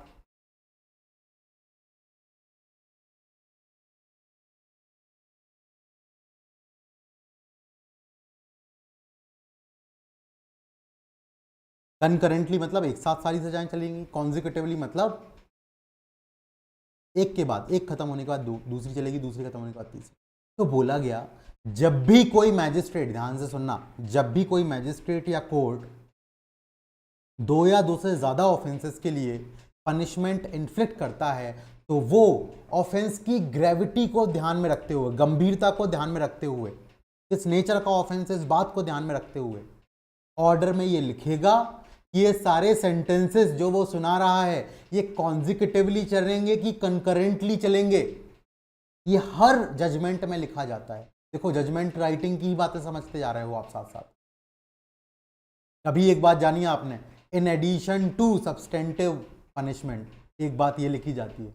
दूसरी बात कौन सी लिखी जाती है कि सजा सब्सटेंटिवली कंकरेंटली चलेगी सारी कि कॉन्जिक्यूटिवली चलेंगी। कंकरेंटली मतलब एक साथ चलेंगी, कॉन्जिक्यूटिवली मतलब एक खत्म होने के बाद एक। तो भाई जब कंकरेंटली चल रही है तब तो हमें कोई दिक्कत नहीं है। For example, judicial magistrate first class 3 साल तक की सजा सुना सकता है। उसने एक ऑफेंस के लिए सजा दी 3 साल, एक के लिए 2 साल और एक के लिए 6 महीने। 3 ऑफेंसेस के लिए सजा सुनाई उसने, एक के लिए 3 साल, एक के लिए 2 साल, एक के लिए 6 महीने। एक के लिए कितना? 6 महीने। सब एक साथ चलेंगी तो टोटल वो कितने टाइम के अंदर बाहर निकल जाएगा? 3 साल के अंदर बाहर निकल जाएगा, कोई दिक्कत नहीं। लेकिन जब उसने ये बोला कि ये सजा कॉन्जिक्यूटिवली चलेंगी, ध्यान से सुनिएगा, उसने क्या बोला? ये सजा कॉन्जिक्यूटिवली मतलब एक खत्म होने के बाद दूसरी, दूसरी खत्म होने के बाद तीसरी, तो 3, 2, 5 प्लस आधा साल और, मतलब 5.5 साल उसको जेल में रहना पड़ेगा। जबकि जेएमएफसी कितने टाइम के लिए किसी को कोर्ट के अंदर, जेल के अंदर रख सकता है? कितनी सजा सुना सकता है बताओ मुझे जरा। जेएमएफसी कितनी सजा सुना सकता है? 3 साल तक की। 3 साल से ज्यादा की सजा तुम सुना नहीं सकता है वो, उसके पास पावर है 3 साल की। भेज रहा है वो जेल 5.5 साल के लिए। तो ऐसे केसेस के लिए ही आपका सेक्शन 25 जो है वो डाला गया है। 24 भी देखो इसी पर्पस के लिए डाला गया था, पर्पस वही है।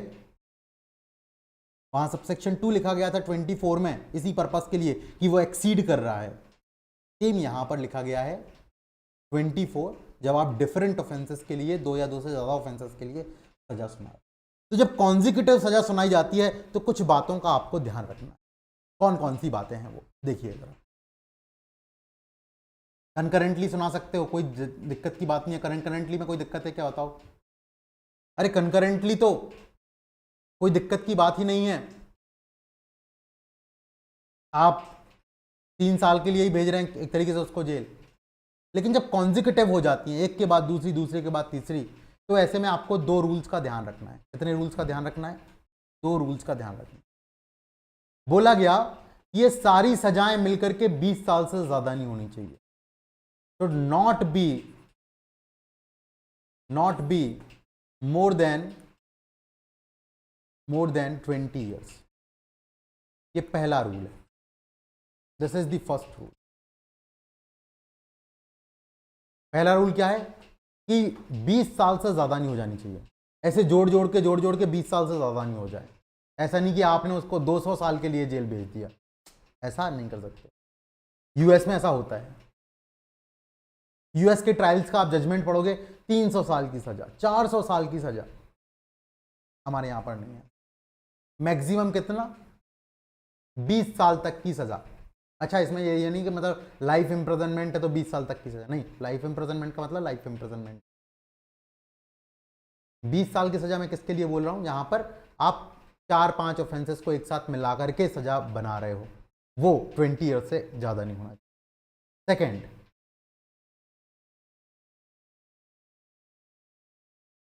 मैजिस्ट्रेट की पावर से डबल नहीं होना चाहिए। Not double, more than, sorry, note more than twice the power of magistrate.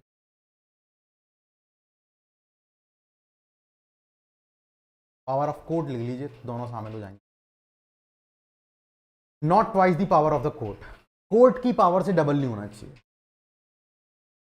दोनों बातें, 20 साल से ज्यादा नहीं हो जाना चाहिए, प्लस दूसरा रूल है कि पावर ऑफ कोर्ट जो है, पावर ऑफ कोर्ट कहां बताई गई है, 22 और 23 में बताइए।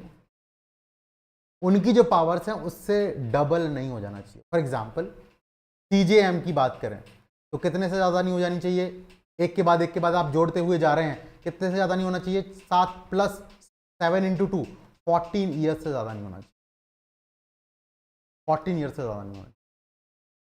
आप जेएमएफसी की बात करते हैं 3 × 2 6 ईयर्स से ज्यादा नहीं होना चाहिए, और आप जेएमएससी की बात करते हैं तो कितने से ज्यादा नहीं होना चाहिए, 2 ईयर से ज्यादा नहीं होना चाहिए, 1 × 2। ये बात आपको समझ में आती है या नहीं आती? और इसके ऊपर भी कैप है, 20 साल से ज्यादा नहीं हो जाए। 20 साल से ज्यादा ना होना किसके लिए है प्रोविजन, एक तरीके से कोर्ट ऑफ सेशन के लिए, वो कोर्ट ऑफ सेशन के लिए। इतनी बात आपको समझ में आई या नहीं आई? जैसे मैंने बताया 3, 2 और आधा 6 महीने की, तो जेएमएफसी कितना सजा दे सकता है, 3, 2 आधा उसने दिया तो कितना हो गया, 5.5 साल। क्या बताओ, 5.5 साल तक की सजा दे सकता है इस रूल के हिसाब से, बताओ भाई। 20 साल से कम है, बहुत बढ़िया। और जेएमएफसी 6 साल तक की दे सकता है, तो 6 साल से तो कम है 5.5 साल, तो 5.5 साल तक की सजा दी जा सकती है उसके द्वारा।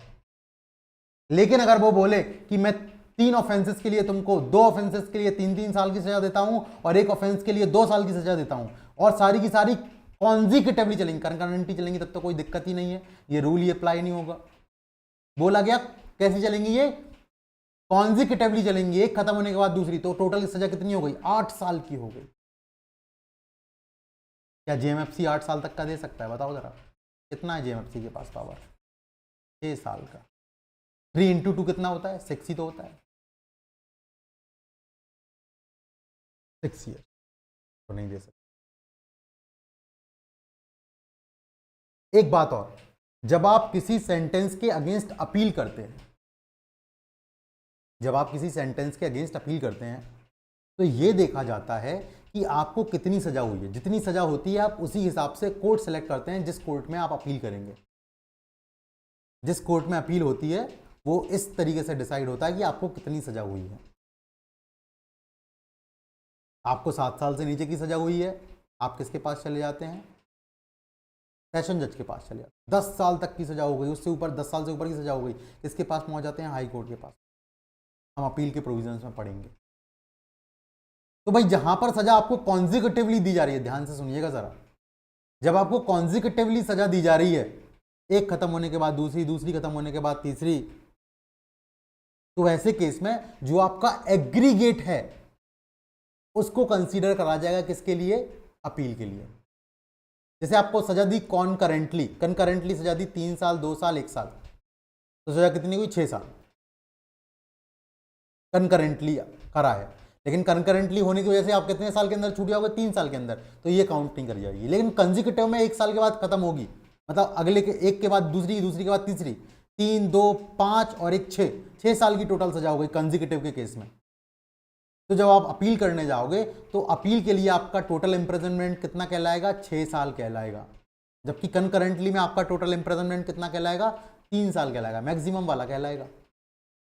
यहां तक आपको बात समझ में आई या नहीं आई, बताओ जरा, कोई क्लियर,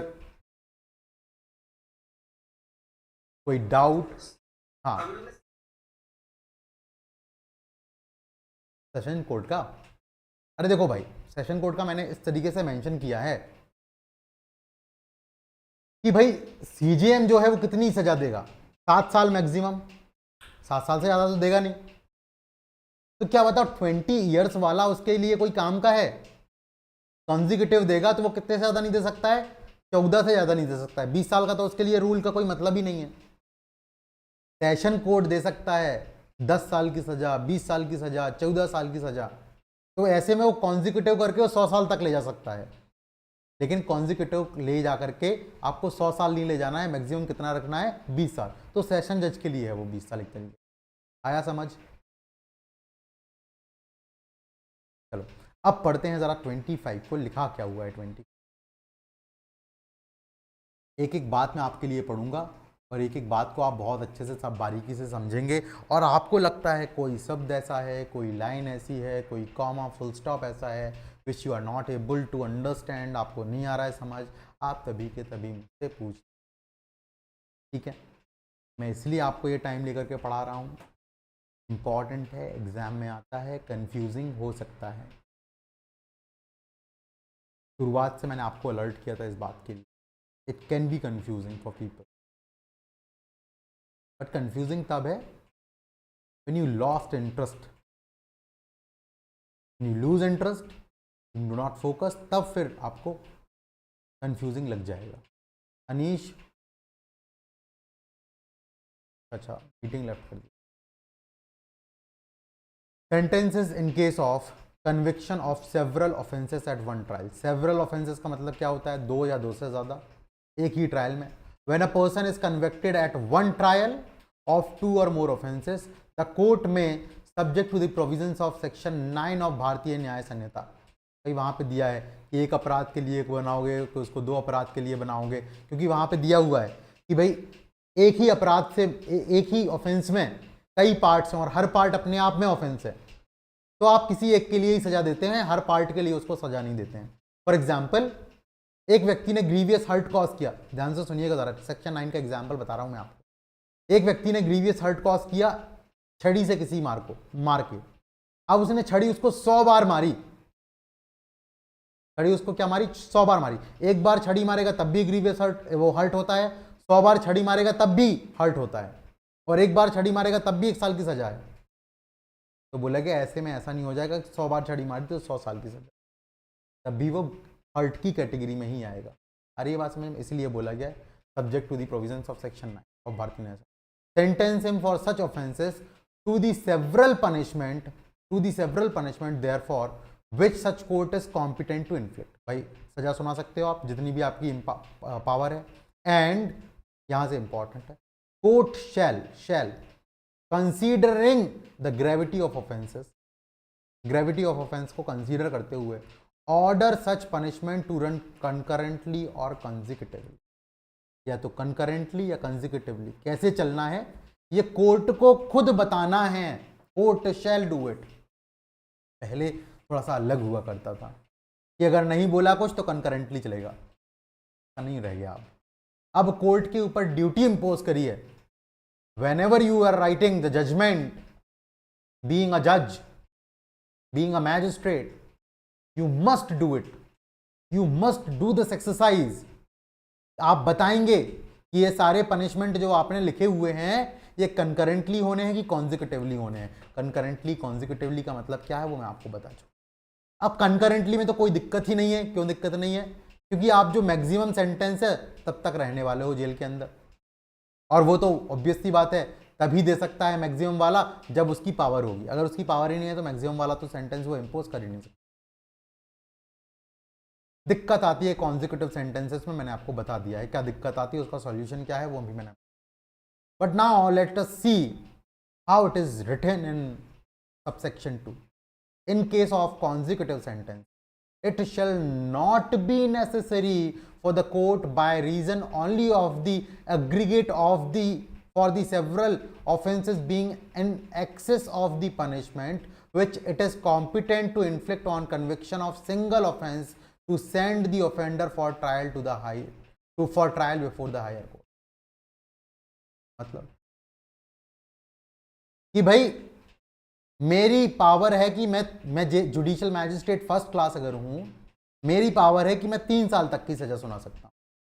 अब मुझे कॉन्जिक्यूटिव सेंटेंसेस सुनाने हैं किसी व्यक्ति को और वो 5 साल हो रहे हैं और 5 साल की सजा मैं सुना नहीं सकता हूं, तो ये कोई रीजन नहीं है कि मैं केस चीफ जुडिशियल मैजिस्ट्रेट को फॉरवर्ड कर दूं या मेक ओवर कर दूं सेशन जज को।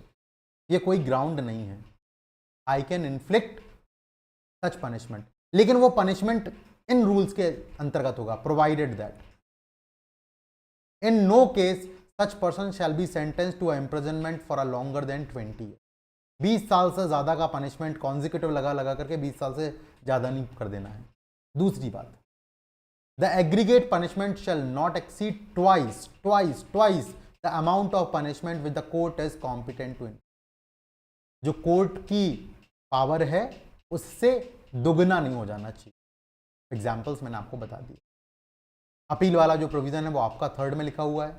For the purpose of appeal by a convicted person, appeal अगर कन्विक्टेड पर्सन के द्वारा की जा रही है, the aggregate of consecutive sentence passed against him under this section shall be deemed to be a single sentence. उसको एक single sentence माना जाएगा। कॉन्जिक्यूटिव सेंटेंसेस जो करे गए हैं 5, 2, 3, 6 सबको मिलाओ, एक जो सेंटेंस बनेगा उसी के हिसाब से अपील की जाएगी। कोई दिक्कत, कोई डाउट, कोई समस्या हो तो अभी बता दो।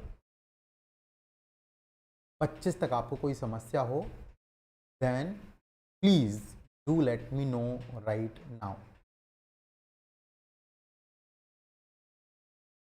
चाहे तो एक बार खुद से पढ़ो, फिर देखें आपको समझ आया है कि नहीं। इसलिए पहले मैंने आपको समझा दिया है, then I have taken you to the language of the act.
हो गया? अरे हुआ या नहीं? हो जाना चाहिए था।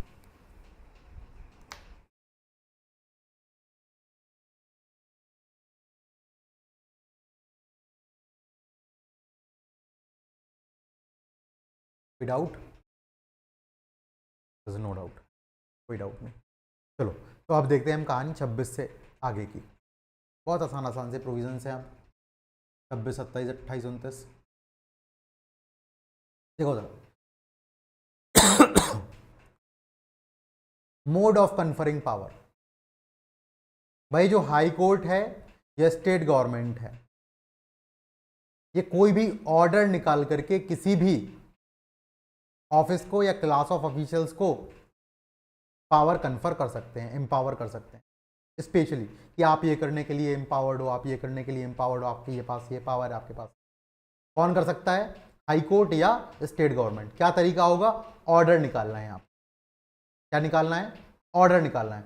ऑर्डर किस तारीख से इफेक्ट में आएगा? तो ऑर्डर आएगा उस तारीख से इफेक्ट में जिस तारीख को वो कम्युनिकेट कर दिया जाए। आपको पावर दी गई, आपके पास जब लेटर आ गया उस तारीख से वो ऑर्डर जो है वो लागू हो जाएगा। कोई दिक्कत की बात बताओ? अब देखो जो 26 में लिखा है उसका रेसिप्रोकल अरेंजमेंट करा गया है, मिरर इमेज डाली गई है 28 में। अब भाई जो पावर कन्फर कर रहा है वो पावर ले भी तो सकता है।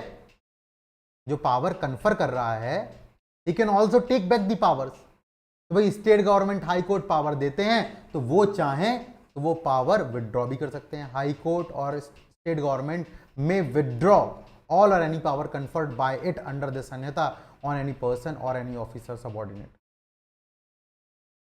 अरे बात समझ। और अगर चीफ जुडिशियल मैजिस्ट्रेट के द्वारा या डिस्ट्रिक्ट मैजिस्ट्रेट के द्वारा कोई पावर कन्फर करी गई है तो वो उनके द्वारा वापस ली जाएगी। भाई जो पावर कन्फर करेगा वही पावर को विदड्रॉ करेगा, कोई बड़ी बात नहीं है। भाई जो पावर देगा वही पावर वापस ले सकता है। यही बात करी गई आपकी 26 और 27। देखो पावर्स ऑफ ऑफिसर्स अपॉइंटेड। अब मान लीजिए कोई भी व्यक्ति जो कोई भी ऑफिस होल्ड कर रहा है गवर्नमेंट के अंतर्गत, सेवा में है, मैजिस्ट्रेट की बात नहीं हो रही, जज की बात अकेले नहीं हो रही है, कोई भी व्यक्ति for the sake any person who is in the service of the government, और उसको कोई भी पावर कन्फर करी जाती है इन्वेस्टेड बाय हाई कोर्ट और स्टेट गवर्नमेंट, कोई भी पावर इन्फर करी जाती है, तो वो ऐसे लोकल एरिया जहां पर उसको अपॉइंट करा गया है, जहां पर उसको अपॉइंट करा गया है, वो ऐसे लोकल एरिया में ऐसी पावर को इस्तेमाल करेगा। कोई बड़ी बात है क्या, बताओ भाई। पावर का इस्तेमाल वो कहां करे, आपको पावर दे दी, where you will exercise the power, the place where you are appointed, the local area where you are appointed। कभी एग्जाम में नहीं पूछा, बस आपको पता होना चाहिए। Who confers the power? State government or the high court। The CJM and DM can also do it। अब देखो जरा, powers of judges and magistrate exercisable by their successor in office। अब भाई आपने आधा काम किया, आपका ट्रांसफर हो गया, आपकी जगह कोई दूसरा आया, आप रिटायर हो गए, आपका ट्रांसफर हो गया, जो आपकी जगह आएगा वो आपका काम आगे दिखेगा। कोई बड़ी बात है इसमें, बताओ। वही लिखा गया है, subject to the provisions of the Sanhita the power and duties of a जज or magistrate may be exercised or performed by successor in office. जो अगला व्यक्ति आएगा ऑफिस में, सक्सेसर होगा जो भी, वो करेगा। When there is any doubt as to who is successor in office, session जज shall determine by order in writing the judge who shall for the purpose of this sanhita or any proceeding or order thereunder be deemed to successor in office। अब ये doubt आ जाता है कि successor कौन है आखिर। एक व्यक्ति गया था और उसकी जगह दो व्यक्ति आ गए हैं नए, उनमें से कौन है सक्सेसर, तो ये डिसाइड कौन करेगा फिर। अगर कोई डाउट ऐसा आता है तो वो डाउट डिसाइड करा जाएगा किसके द्वारा, सेशन जज के द्वारा। Where there is any doubt a successor or office of any magistrate. अब मैजिस्ट्रेट के लिए डाउट आ गया, मैजिस्ट्रेट के लिए डाउट आ गया, तो फिर कौन है डिसाइडिंग अथॉरिटी, ऑब्वियस सी बात है चीफ जुडिशियल मैजिस्ट्रेट और district magistrate. Chief judicial magistrate और डिस्ट्रिक्ट मैजिस्ट्रेट। एग्जीक्यूटिव मैजिस्ट्रेट की बात होगी तो डिस्ट्रिक्ट मैजिस्ट्रेट, और जुडिशियल मैजिस्ट्रेट की बात होगी तो फिर चीफ जुडिशियल मैजिस्ट्रेट जो है वो डिटरमाइन करेंगे बाय ऑर्डर इन राइटिंग कि भाई कौन उस ऑफिस को होल्ड करेगा, कौन जो है सक्सेसर इन ऑफिस कहलाएगा उस मैजिस्ट्रेट। इज दिस क्लियर और नॉट, बताओ जरा। इतनी बातें सभी को समझ में आ गई या नहीं है, बहुत बढ़िया। तो that is all that we have in chapter 3। आप क्या करेंगे, 25 तक आत्मसात कर लेना है आप। 21, 22, 23, 24, 25 आत्मसात कर लेना है। 5 सेक्शन बहुत अच्छे से। क्लियर है या नहीं, बताओ जरा। मैंने बहुत एग्जाम्पल्स दिए आपको, समझाने का प्रयास किया, और मेरे समझ से समझ में आया होगा, लेकिन नहीं आएगा जब आप रिवाइज नहीं करें। तो रिवीजन तुरंत करना है ना, सारा कुछ रिवाइज कर लेंगे तो आपको कंप्लीट हो जाएगा। अब जो आगे हम पढ़ने वाले हैं वो है हमारा जो पावर्स होती है सुपीरियर ऑफिसर्स की या पुलिस की या मैजिस्ट्रेट की, क्या क्या पावर्स हैं और उनकी हेल्प करी जाती है लोगों के द्वारा, उससे रिलेटेड कुछ प्रोविजंस हैं, उनको जो है हम कल पढ़ेंगे। और फिर उसके बाद हम अरेस्ट से रिलेटेड प्रोविजंस पढ़ेंगे कि जब आप इन्वेस्टिगेशन करने जाते हैं तो एक अरेस्ट जो है एक बहुत महत्वपूर्ण चीज़ होती है, तो अरेस्ट से रिलेटेड क्या प्रोविजंस हैं, अरेस्ट के तुरंत बाद आपको क्या करना है, क्या प्रोविजंस का ध्यान रखना है, ये सारी बातें जो है हम जो है नेक्स्ट लेक्चर में। That is all that we have in today's class. If you have any doubt do let me know right now.